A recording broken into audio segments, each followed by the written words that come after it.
I will always defend Israel. Your country is the cradle of Western civilization. We call it the Judeo-Christian civilization with good reason. I will bless the Lord. This poor man cried unto the Lord. And he delivered me from all my fear. Oh, magnify the Lord with me. Hallelujah.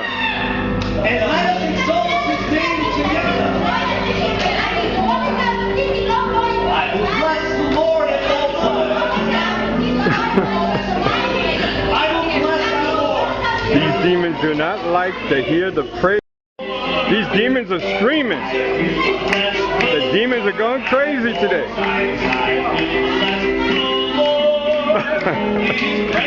The only country in the whole region that shares our values of our Western societies. In fact, is one of the foundations of our Judeo-Christian identity. Yeah, I'm not. So I'm not allowed to talk to anybody in the country? I'd say we're not very wanted around here. This place is no joke. We were down there just trying to talk to people. It's no joke. I'm going to my car. I'm going to my car. Dude. Yeah. Jewish. I'm going to my car. Let us stand with Israel because it's the front line in the battle for the survival of the West, of our Christian Judean culture and of our freedom. If she has Coca-Cola, then she'll make you into a black Christian. Became black Christian. Rabbi. Don't come closer, Rabbi. מה תצלם אצלי? מה תצלם? מה קרה? מה קרה? אנחנו הייתי מחוצפת! לא מתביישת! ככה עושים לרב של הרב! shame on you! shame on you! העיניים שלך רעות! התראה! אדוני השוטר! מחוצפת! אדוני השוטר, הם תוקפים אותנו! אדוני השוטר, הם תוקפים אותנו! shame on you! בושה לכם! shame on you! go back to Jesus! go to Jesus! shame on you! בושה! הרב של העיר! הרב של העיר! הרב של הרב! מה לא מתביישים? תתביישו מפה! תסתלקו מפה! You didn't see her face in court. Oh, that was good. Hey, you left, go! Get away from here! Get away from here! Get away from here! לא מתביישים? Israeli men and women are fighting now for our freedom, are fighting for our civilization. Go home! Go back to the USA! כמה עשרות שנים להישקט. מה אתם רוצים מהילדים שלנו? Go home! You came to Israel to trap Jews into Christianity. Go back home. We don't want you here. Go back to the States, take your Christians and teach them how to be good Christians. You hear them saying for us to leave Israel. And the police are right here. The police are right here, and you hear them saying these things. בהתחלה כשהוא הגיע לכאן לערד, הוא הגיע עם פאות, עם כיפה, הוא היה הולך לבית כנסת. הם רוצים להראות את עצמם כמו יהודים, מתחזים ליהודים, בונים סוכה, אבל אנחנו יודעים את המטרה שלהם. הם עושים כל אמצעי לתפוס את הילדים שלנו לנצלות. אנחנו כולנו כאן בערד יהודים, גם מי שלא שומר תורה ומצוות אבל יהודי, הוא מאמין בהשם, They want all Christians to leave this land here. They want this to be a Jewish state. They want this to be a Jewish state.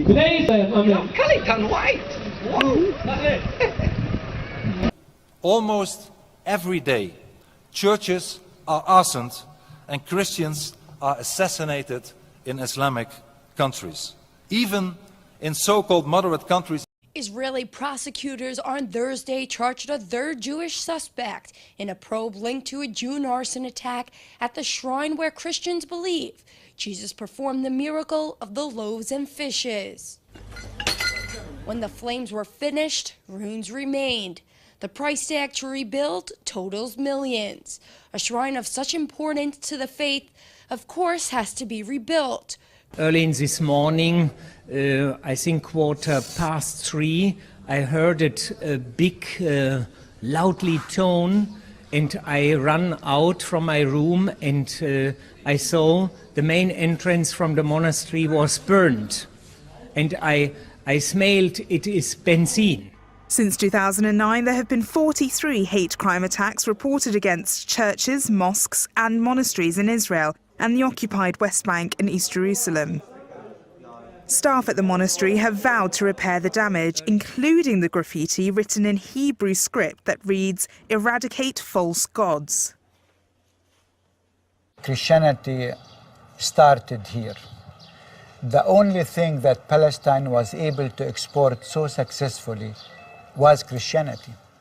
Mitri Raheb is a Palestinian, a Christian, and a Lutheran minister from Bethlehem. He runs schools, cultural centers, and health clinics. Christianity has actually on the back a stamp saying "Made in Palestine." Christians face discrimination and humiliation on a daily basis. And the cause of all this Christian suffering is Islam. Rivers of tears are flowing from the Middle East, where there is only one safe haven for Christians. And indeed, this only one place in the Middle East where Christians are safe to be is the state of Israel. The wall completely surrounds Bethlehem, turning the little town where Christ was born into what its residents call an open-air prison. Do you remember the day they put up the wall? Yeah, actually it was in 2003, and I was about 14 years old. I went to school one day. I came back and found the wall surrounding the house. Christy Anastas lives with her mother Claire, her father, brother, and sister in this house, which is surrounded on 3 sides by the wall. How do you live with this? Well, it's not easy actually, but you get used to it because you have to. The Anastas family lives on the 3rd floor. This is the view from the kitchen, from the master bedroom and bathroom. The children's room has a good view of this Israeli guard tower. The family runs a souvenir shop on the ground floor, sells Christian artifacts on what used to be the busiest commercial street in town. Now, it's a dead end. Members of your family have already left. Yes. And they have asked you to leave too. Yes. What do you say to them? I tell them we have to stay. We need to stay and struggle and fight. This is our cross. I think that the major problem in the West Bank, as in elsewhere in the Middle East, is that the Christian communities are living under duress. And this duress is coming from Muslims, not from the Israeli occupation. I believe that the major duress is coming from that. Great selling point.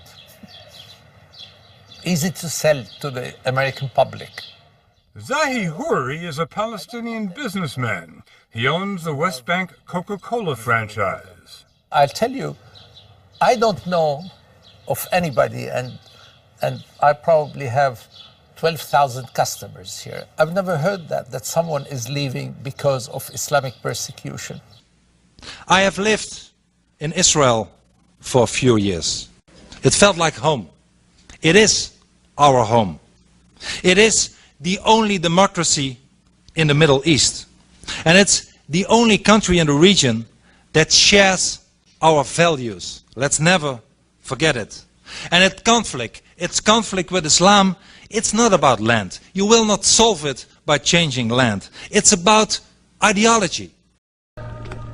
You and you fucking Jesus could kiss my ass, okay? Don't take camera! I break your camera, don't take picture. Shabbat Shalom, no picture, we don't want picture. Leave. You need to, you can't come in here, this is not your house. This is not your house. We killed Jesus, we're proud of it. It's our land, get the fuck out of here. This is my land, you This is not your land, it belongs to these families. Land, you son of a bitch. I'm gonna kill you and the Palestinians. You Nazi, you son of a shit. This is my land. God gave it to me. Fuck you, Nazi. Call everyone you want. Kill you. Bastard. This is my house. This is my land. God gave it to me. And fuck you. In his early political career, Wilders was a member of the VVD's foreign desk and specialized in Israel. He would visit their embassy in The Hague on numerous occasions. Such was the regularity of these visits that they aroused suspicion. According to the widely read magazine Vrij Nederland, a high-ranking officer in the Dutch Foreign Affairs Department was also concerned that Wilders was constantly asking very detailed questions regarding relations with Israel. In the article, the employee states, "Even though we couldn't prove it, it was obvious that Wilders was being informed by the Israeli embassy." Wilders makes no secret of his great affection for Israel and its people. He has a Jewish grandmother. He married a Hungarian Jewish diplomat and spent time living and working in the Holy Land in his youth. This is, over there, is Kfar Tapuach. One of the most, the extremist settlements here. After finishing school, the young Wilders lived here in an Israeli farming community called a moshav. His early exposure to the Jewish state, its people and its worldview were to have a profound effect on him and would help shape his politics. Moshav Tomer is an oasis within barren desert land. This is where, in his 20s, Wilders lived for more than a year, fenced off from the Palestinian villages close by. This is the only photo of Wilders from that period that Van der Waal could find. But that's definitely Geert. Definitely. He didn't blonde his Look hair. how dark, yeah, his hair is so dark here in comparison to what it is today.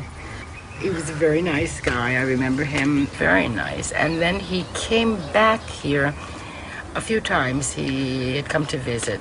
I had seen him here a few times. Person doesn't come back because he's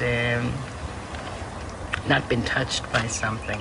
Back when I rapped in high school, people told me that I'm tight for a white dude. I'm not white, I'm Jewish. I'm not white, I'm Jewish.